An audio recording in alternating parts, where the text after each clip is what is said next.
naitwa Salma Haji Sadati, ni mwenyekiti Baraza la Taifa la Watu wenye Ulemavu. Sema kweli, wenzetu Jumuiya ya Umoja wa Watu wenye Ulemavu kwa kupitia kikundi chao cha wanawake wenye ulemavu cha Kusini wameandaa mafunzo haya ya siku moja kutoa mwamko kuhusiana na mkataba Itifaki ya Afrika ya watu wenye haki za watu wenye ulemavu.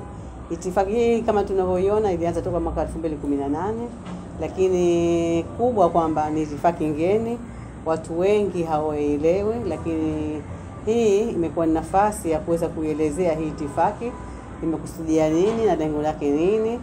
Na sisi kama Wazanzibari wa Tanzania tuna haki ya kuzungumzia na kushawishi serikali yetu ya Mapinduzi Zanzibar pamoja na serikali ya Jamhuri ya Muungano wa Tanzania waweze kuridhia itifaki hii iweze kutumika kwa maslahi mapana ya watu wenye ulemavu katika nchi yetu ya Tanzania. Kwa hivyo hiyo ni kubwa zaidi cha kuweza kushawishi, kwa sababu itifaki hii tuna mkataba wa kimataifa wa haki za watu wenye ulemavu, ule unatumika duniani kote, lakini itifaki hii imezingatia zaidi mazingira ya Kiafrika na mazingira ya Kitanzania, kwa sababu tunaona kwa jinsi imezungumzia mambo mengi ambayo yanagusa maisha ya watu.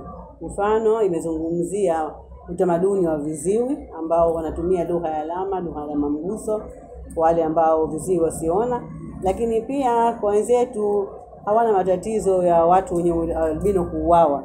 Lakini mkataba huu, itifaki hii imezungumzia namna ya kukinga na kuweza kuhakikisha kwamba kinga inatumika kwa watu wenye ulemavu wa albino wasiweze kuuliwa au kudhuriwa pamoja na ulemavu mwingineo. Kwa hivyo itifaki hii ina upekee.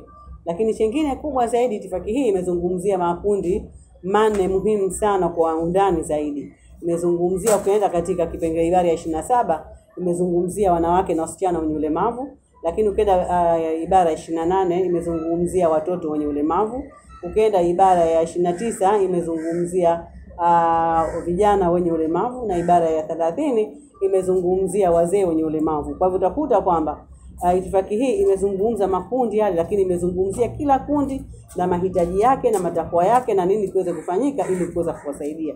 Kwa hivyo ni itifaki nzuri, na tunatoa maoni yetu na tunataka kuwasilisha katika Bunge la Jamhuri ya Muungano wa Tanzania tukishirikiana na wenzetu wa SHIJIWAZA na SHIVYAWATA bara ili kuhakikisha kupitia ofisi ya Waziri Mkuu kwamba itifaki hii inasainiwa kwa ujumla. Wito wetu kwa serikali ya Mapinduzi Zanzibar, kwa sababu tayari itifaki hii ishafika serikalini kwa kupitia Baraza la Taifa na ofisi ya Makamu wa Kwanza Rais kwa kipindi kile katika awamu iliyopita, tumeweza kukusanya maoni yetu na tumewasilisha serikalini.